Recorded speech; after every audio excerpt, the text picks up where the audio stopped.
Good afternoon, owls. I hope you're all doing really well and enjoying the sunshine.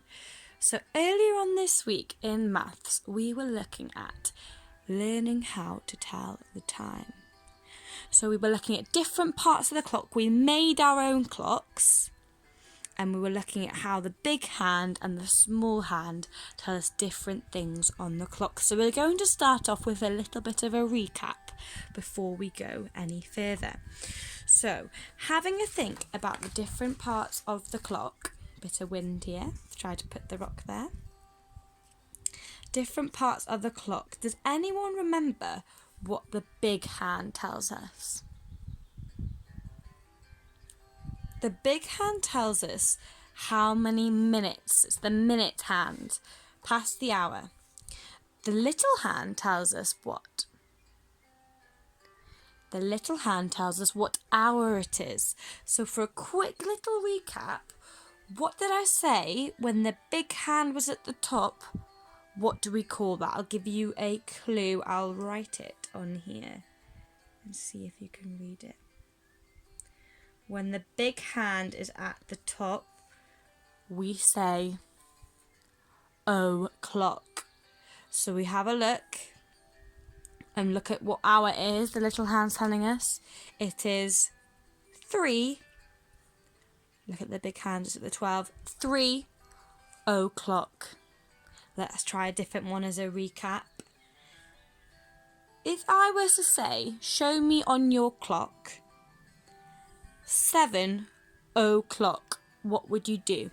Think about where the big hand needs to be and where the little hand needs to be. 7 o'clock is probably when I'm going to have my dinner tonight, I think. So I'd leave the big hand at the top because it's o'clock, and I'd move my little hand to show the hour, which is all the way over at the 7. Excellent. So we've got the hang of that now. Let's have a think about different ways we can tell the time as well then, as well as o'clock. So if I were to put my big hand half the way around the clock, so it's gone half the way round and ended at the bottom, and then put my hour hand, so the little hand, here. So it's between the 2 and the 3. Now, if you remember me saying last time we did our video, you cannot say it is 3 o'clock right now because it's between the 2 and the 3. You could only say that it's the o'clock when it reaches the number. And the minute hand is halfway around the clock at the 6. So what we would say here, because the minute hand is halfway around the clock and the hour hand is halfway between the 2 and the 3, we say it's 2:30. Because we're halfway between the 2 and the 3, it's 2:30. So it's half past the hour of 2. Okay, we're leaving the big hand halfway around the clock, and that's why it's called 2:30. And I'm going to change the hour. Okay, so I'm going to put the hour hand over here. Now looking at it, it's between the 8 and the 9. So what do you think the time is? We're halfway around the clock on the minute hand, the big hand. So it's 2:30. Halfway between 8 and 9. So it's 8:30. Let's look at one more. Going to give you a bit more time to do this one on your own.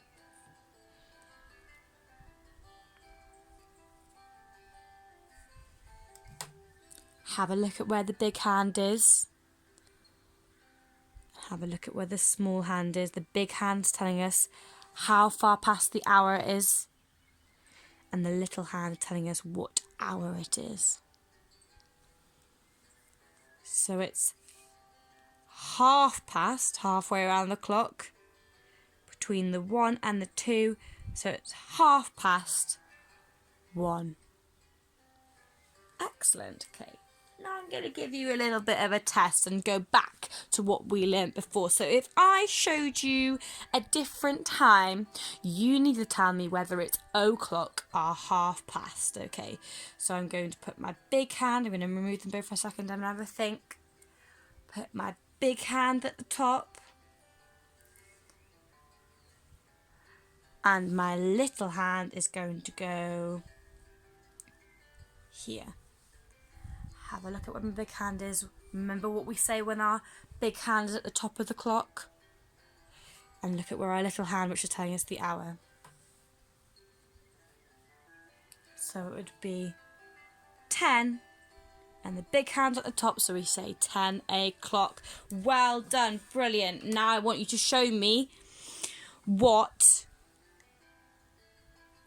4:30 would look like. Where would my big hand be going? Does it stay on the 12 at the top, or would we go halfway around the clock to the 6? 4:30. So we need to remove this. Halfway around the clock, the big hand goes to the 4:30, goes to the 6, and we're going 4:30. So what two numbers does it need to be between? We found our 4, but it's half past it. So it goes between the 4 and the 5. Brilliant. So we've looked at o'clock and 4:30 already, which are part of the main parts of telling the time. Well done, Owls. Really good job. In our next lesson, we're going to be looking at 1/4 and 1/4. And I want you to think about what that might look like on a clock. Talk to your parents, do a little bit of research, and think about what 1/4 and 1/4 might look like on a clock. If that's 1/2, remember when we're doing our fractions, what does a quarter of a circle look like? And where could our big hand, which telling the minutes, be facing? I'm going to leave that to you, and so you can tell me later. Have a lovely day, and make sure you're looking at all the things that I'm putting on the website and Class Dojo for you.